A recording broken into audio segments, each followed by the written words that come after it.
good. I'm in the 2001 coins right now, which is being that we just had a very significant anniversary last week. It feels like 9/11 was such a out of our control situation, and yet here in the United States it's like, how did we, that was something huge and monumental that happened that we was out of our control. And the person that I love the most, like, I wouldn't have met them and had the life that I had had if 9/11 hadn't happened. So it was like fate and destiny caused tower moments, and that was how I met the person that I was supposed to meet. So how do we find the little joys of happiness in life when disaster falls? Like, how do we take those things that don't make sense and that are completely irrelevant and persevere? And I think as a whole country, hopefully we learned, or as a whole humanity, we can learn how to come together instead of divide and persevere.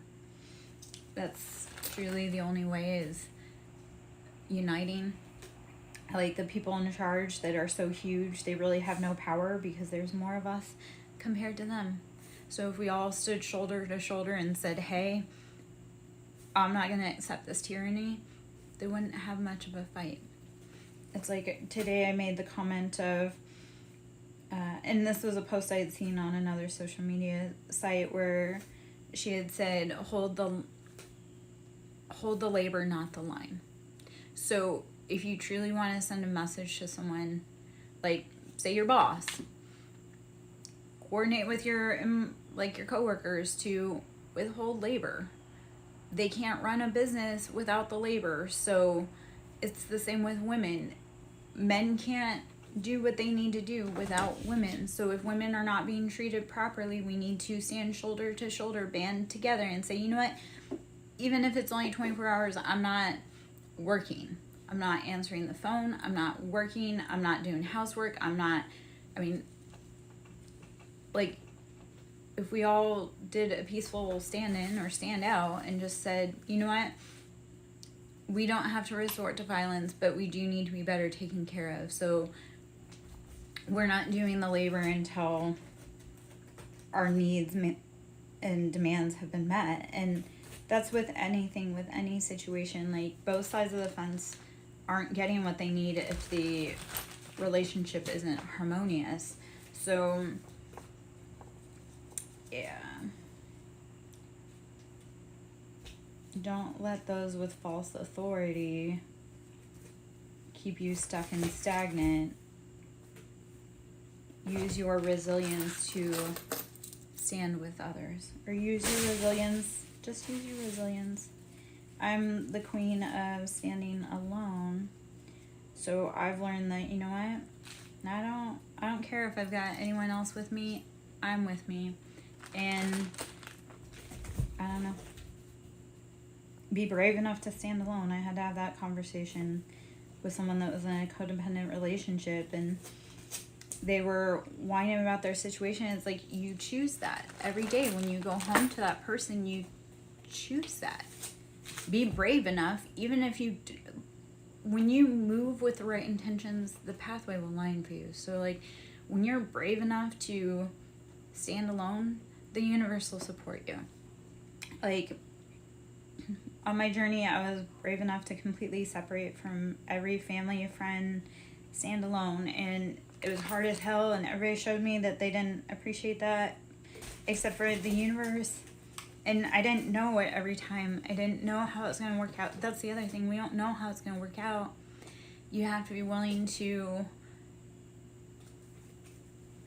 hope for the best. Like, when I said I wanted to be a sovereign being, like, the universe opened the path for it to be that way. So don't necessarily, like, get hung up on the how. Just be hung up on the I know what I need or want in order to feel healthy, right, independent, any of that. The universe will provide when you're willing to be brave enough. So to the people that are like, I don't know how I'm going to do it, you'll figure a way. you'll figure a way how to be independent, even if it means counting coins to buy your independence. And yeah, that seems like so tiny and so nothing, yet sometimes counting coins is better than being with someone who is actually trying to hurt you. Like, being willing to make a place that's for you, for yourself, you have to be willing to figure out what you want and need. Okay, I'm gonna pause for a minute.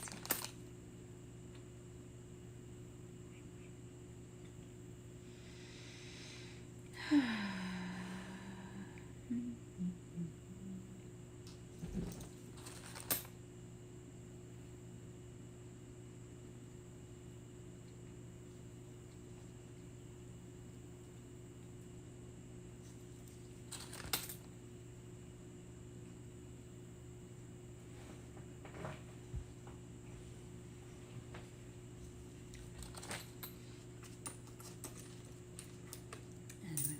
Hopefully you're getting what you need out there today. The energy is heavy, so sometimes,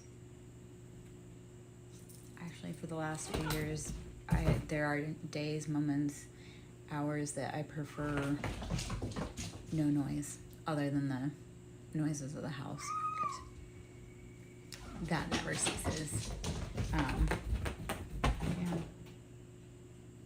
When it gets hard and stressful and heavy, chaotic, painful, breathe, rest, drink your water, meditate, find your inner peace.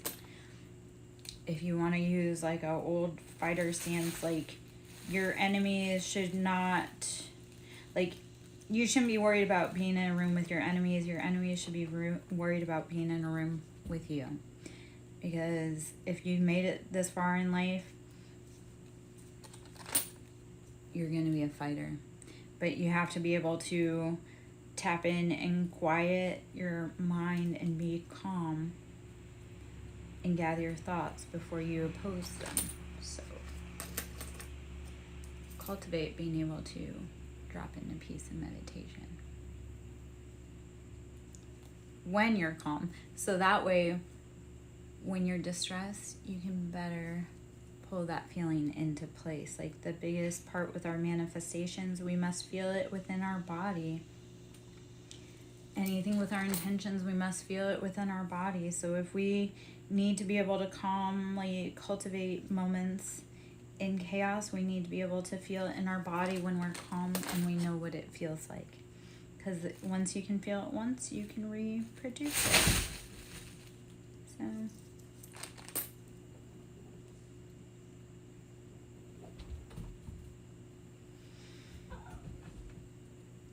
also, when you calm your chattering mind, like, the answer will come to you.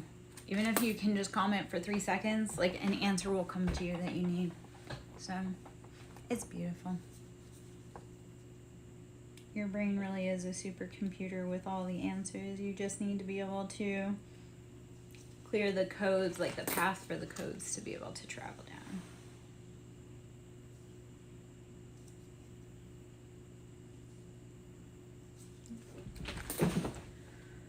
Whew.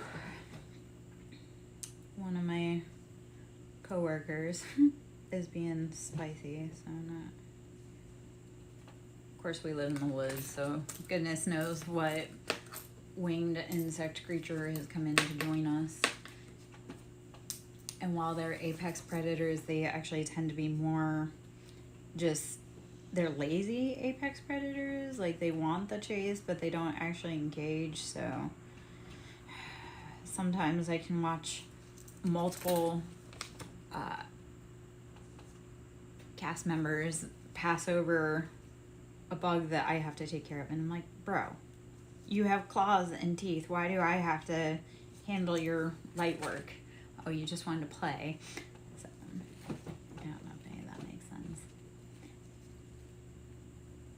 It's kind of that message of how, that's right, animals are our guides. I had spoken about how animals, you know, like, when we come across things, think of it like a video game. Like, how are you going to utilize the knowledge or the tools? So even with my own kitties, like, sometimes it's like, okay, what message do you have for me?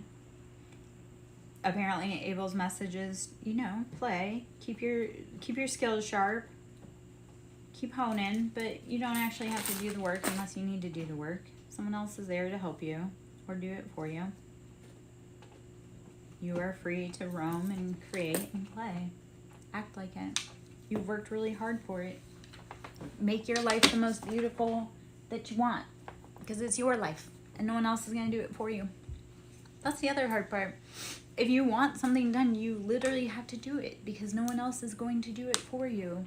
So if you need or want a leader, you must be said leader. If you need or want your kids to be good futures for the leader, you must be able to show them. Like, we say we want love, but how do we show people that we need to be loved? Or we say we want love, but how do we have room for it? Like, do we have the capacity for anyone to date us? Are you emotionally available? Are you financially available? Are you tied into other things? You can't say you want something when you don't have space for it.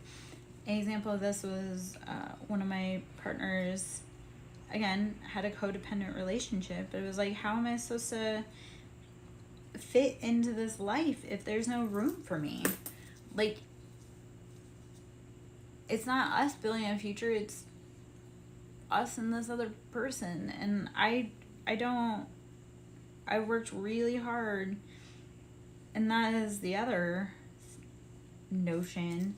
I've worked really hard so that I don't have to share with people I don't want to share with. So I won't be in relationships with someone else that would share everything I've worked really hard for, which I know really doesn't look like much. I worked really hard for inner peace. I worked really hard for so many things. I'm like, yeah, you know what? I can't share my peace, my inner peace of what I've worked really hard with for that person, because they don't bring anything of value to my life. Like, they don't add anything to our financial future. They don't add to our home. They don't add to our abundance. They don't, and I don't know. You have to be watching, like, and other people that are interconnected have their own debts, and they want you to do the work for them too. I figured that out, like, with my brother's girlfriend. Like, she had debts that she wanted me to pay for her and my brother, and I'm like, yeah, no. I cut that off because I'm like, I'm not paying for your stupidity. You are a grown woman and a grown man, and you're stealing from my mission, my children, my legacy. You aren't assisting. All you're doing is draining. So, and it's like, I was in detriment because of my brother's relationships and my brother's poor behaviors. And I was like, yeah, you know what? I'm not paying because I'm not paying for her addictions, any substances. Like, that's not, no, she can work for herself. So that's another beautiful relationship codependency situation. And like and this is all just energy clear, like child energy clear, like, I guess, I don't know. My brother and my mother lived 4 doors down from each other. So it was like he was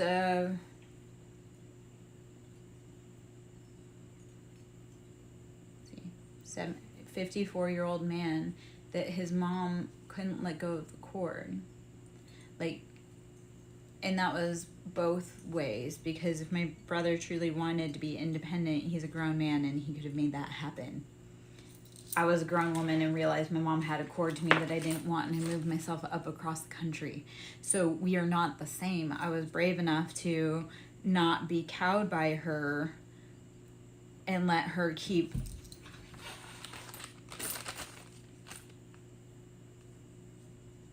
draining me. Of course, that's another thing, is that there was like weird, like,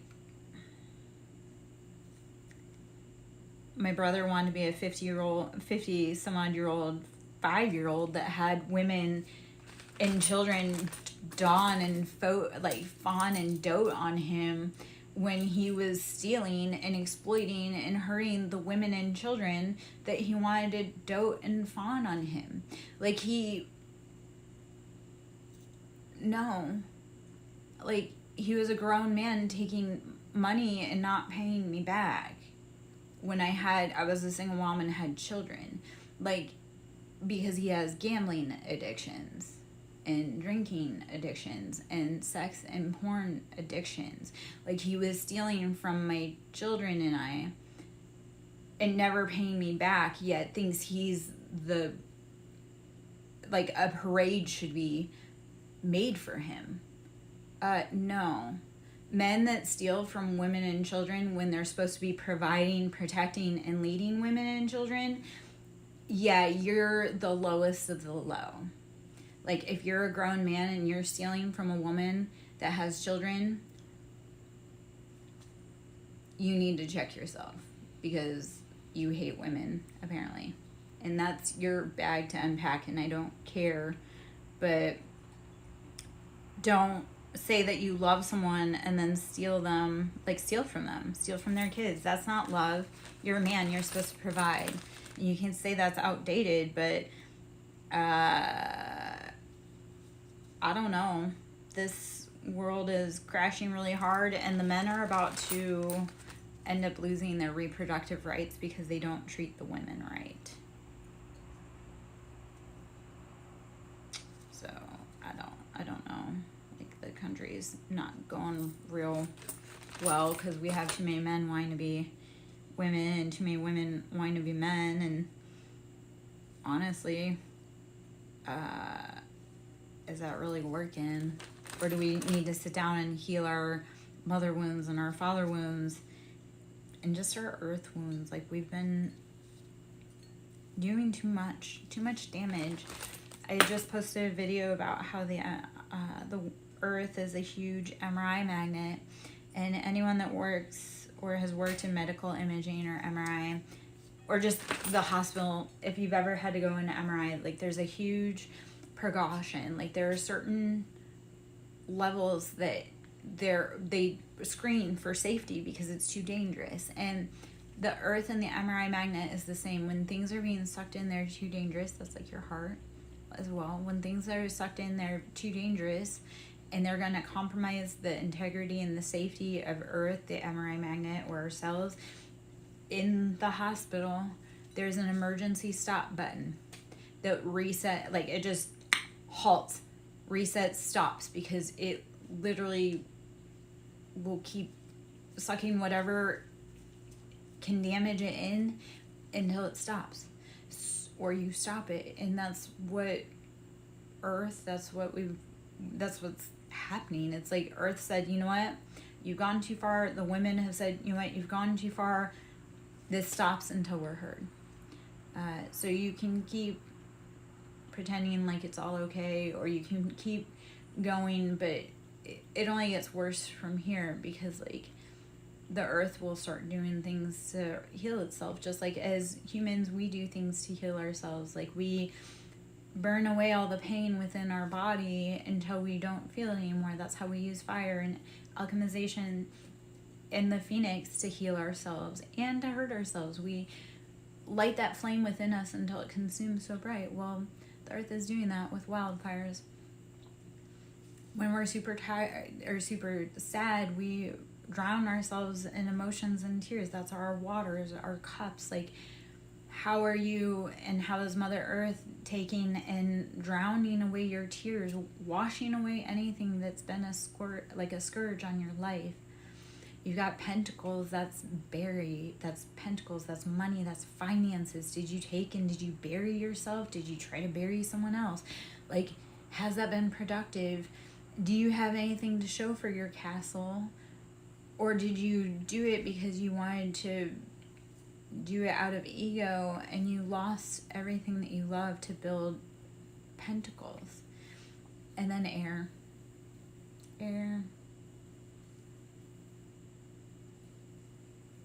We just blow away and you'll never see us again. So air, you have to be very tricky. Like, how are you letting your emotions carry you away to the void to never be heard again. So look at all the elements within you, within yourself. How are you harmonizing that?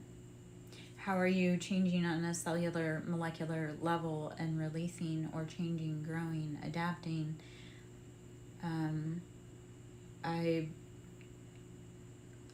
I evolve daily. Like, I can take pictures, and to see picture progression throughout the hours or between days, like my face is constantly changing as I release and purge, and my body is constantly changing. Since all this started, I've lost about 90 pounds. It flexes between like 80 and 90 pounds, and that's because it's like my body can no longer withhold that fire, that wind, that water, that pentacles. I had to release anything, any people, places, things that no longer fit what fit me. And it's painful. There's spiritual growth, like there's growing pains, there's spiritual growing pains. No one understands, because it's like your body, your mind, your soul, everything is on fire, and it hurts, and it's painful, and you're hungry, and you're tired, and you're grouchy, and nothing makes sense. And nothing helps alleviate it. But it's also knowing that as you go through growing pains, you have to be easy and breathe and rest with yourself. And also with growing pains, you have to know that there's something so much bigger than what you contained before. Like, no one wants to heal because there's so much scar tissue that you have to break through.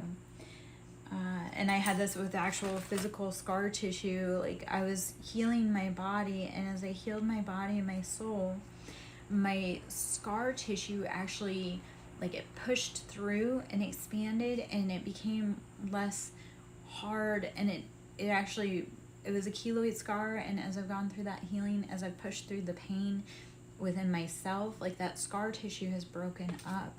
So as we are willing to move on from our broken pieces and our scar tissue, it's, yes, you have to push through that band of tissue, yet once you actually break it open, it will loosen, and then you can work it out, and then you'll have healed tissue.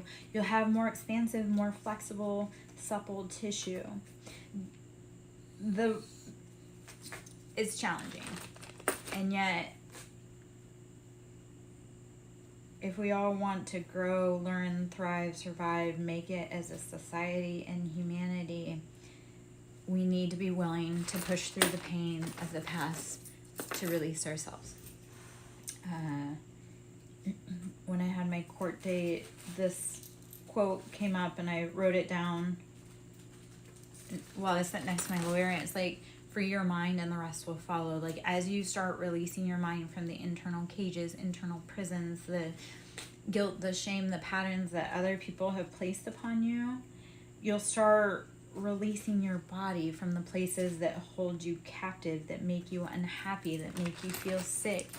Be willing to leave people, places, things that don't feed you, that don't make you happy.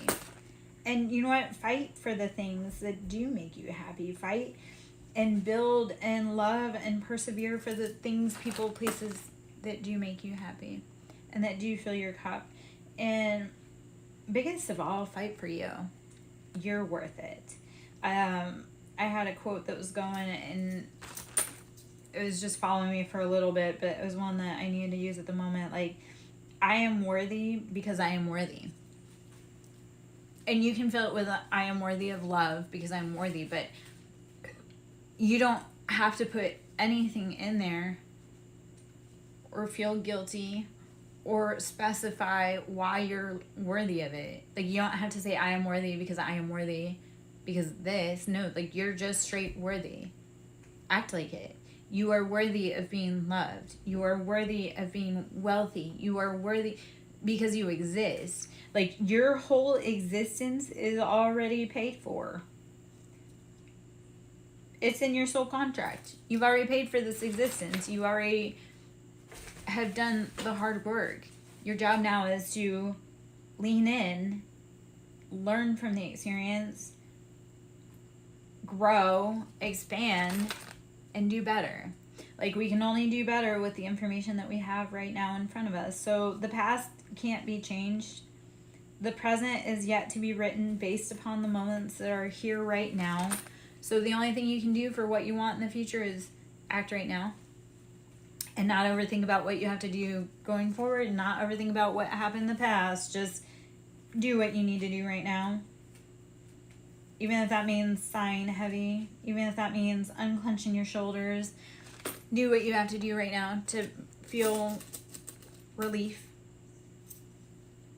Take a walk. Breathe. Clap your hands. I love clapping hands. That's the easiest way to quickly dispel negative energy is to clap your hands. Make noise, snapping, anything that breaks up any stagnancy. You can do it within your body. I mean, like when you're clapping, you're breaking up stagnancy in your own body. You are moving to clap. So if you want to get rid of that immobility or no motivation, clap. Clap for yourself. Do a golf clap. Be like, you know what? I am so proud of myself that I made it through today. I am so proud of myself that I made it through this morning. I am so proud of myself that I woke up today. And I'm just using these examples. Okay. This is just find a reason to clap for yourself. Find a reason, not because anyone else ever does. Like, you can be your own cheerleader. That's another part, is like, you don't need anyone else to recognize your great accomplishments to know that you're great. Nikocado avocado, like, use that as a prime example. Like, he was incredibly accomplished before he became famous for mukbang. And the thing with that is people laughed and were happy and enjoyed his misery because they didn't have to live with the prison that he was in his body. Like, I feel so frustrated for him because he was so accomplished and dedicated and disciplined before anyone recognized that. And then in order to be recognized, he had to make a spectacle of himself. It was like, he was cool all along. He was worthy of being recognized and praised and cool because he already had all the talent. He didn't need anybody's praise to know that he was a cool ass guy. He did all the work. So that's kind of my weird little hot take on that. I don't know. Like, he was already cool before he did all that. Maybe I feel that way because I have an affinity for violin and I have an affinity for classical music. So he was accomplished violinist before he started all this spectacle. And why that impresses me is violin is incredibly hard. Not that I know from personal experience. Like, I lived with someone who was talented. I know the dedication, the work, and the mastery he put in. And I also watched how he tore himself apart because he couldn't see his own excellence within himself. Like, and maybe that's our biggest challenge as humans. We don't realize how awesome and excellent we are, and we go and try and prove every day to other people how cool we are. Yeah. I don't know. It's my 2 cents.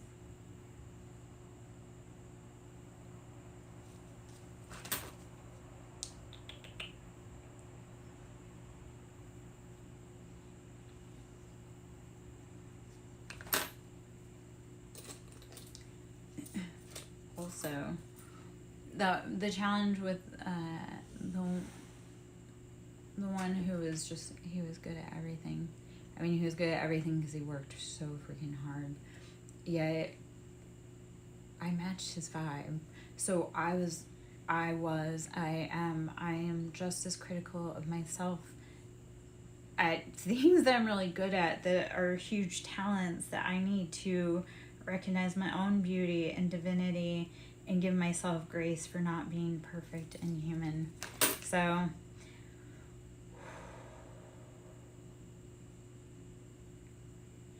maybe these recordings are just pep talks for myself, and maybe no one else will ever hear them, and I hope that they do, and I hope that you find some kind of healing, life, love, wisdom from being here. And that's not asking for validity. That's like asking for like, it doesn't matter if it's one person or 5 million people. Did I make a difference? I know I made a difference. Way before I ever got here, I used to work in the medical field, and I was incredibly talented at what I did. And I touched a lot of women's lives. And if you know anything about women, we touch a lot of other people's lives. Like, women are the bearers. We are the weight bearers. We are the carriers. We are the cosmic womb. So we don't just affect us. Like, we affect men, children, other people. I helped so many women on their path, and like, I was the person that held them on their worst days, and I was also the people that held them on their best days, and I was the people that they would come back and see regularly because they had to. And all that to say all this is like, I have that fear that I'm not going to help anyone, and I've lived a short life, and I've helped more people than you can imagine in tiny ways. And we feel so frail and small as humans and as people that we forget how impactful tiny interactions are. And I know, okay, so I'm going to talk about this for a second. Like, I recently, and I haven't seen a movie in a while, and I haven't been able to see one since then because finances. I'm waiting for all those blessings to roll up on, right? Because I know I've been working hard and persevering and pushing through. It ends with us, and how the guy had said that he was going to end it all, and it was the kindness of one woman, and then that woman actually, like, just a simple gesture, he went on to create an amazing, beautiful love life after he was about to just be done. So don't give out hope. Don't give out hope. You don't know who you may meet that changes your life forever, that makes you want to live again. And you don't know who you are for that person. Because, like, that dude had carried that around for decades. And he finally, like, she had met him down the road, and he had opened a business and all that jazz. And his success story, like, why he fought was because of her, and she never knew for decades. So, like, you don't know who's still going because you showed up. Even when you were scared, even when you didn't feel good, even when you're stressed, you don't know who's alive today because you showed up. And there are so many people that don't know that you're alive today because they showed up. So, yeah, don't ever think that you're small and insignificant. I don't know. Okay. Ooh, heavy. The frailty of humanness today is, I don't mean to say that as, like, just, we are so much bigger than fear. We are so much more resilient than what we've been through. Yet all of us have days of not feeling like Superman. And that's also part of it, is I get a lot of grief for being too strong and never needing help. And it's like, no, I need help. You're just never present and able to see that. And I've been here, I've provided the space, you just weren't willing to do the work or show up. So to all those that think that, like, I'm out here pretending like my life's perfect, it's not. You just willfully choose not to see when I'm hurt. Or you do see when I'm hurt, and then you try to hurt me more, which, shame on you. I came to help this planet, and if you're hurting me because you think it's fun or because you have something to gain out of it, like, you're not gonna live a good life. You can't live a good life off of some other person's tears. You can't. An example of this is, like, to the men that try to steal a woman's livelihood or children, her house, her everything. Like, to the men that do that and think that they're going to be able to be super dad, like, you can't steal what that woman gave you. She gave you that home. She gave you those kids and that career. If she was with you from the beginning, she helped give you that career. Like, you can't treat her bad and then expect all of that to be beautiful once you destroy her. You lose everything. Just like the women who destroy other women's houses. They want to be with someone else's man because that man's so great to his wife and kids, so they destroy it. Well, they don't realize that that woman that was the wife, like, she was the secret sauce to that man being a good dude. So when she steps out, that good job that he had, he can't do it now because he doesn't have anybody to watch the kids. That fancy car that he drove, like, it was her paycheck that paid for that.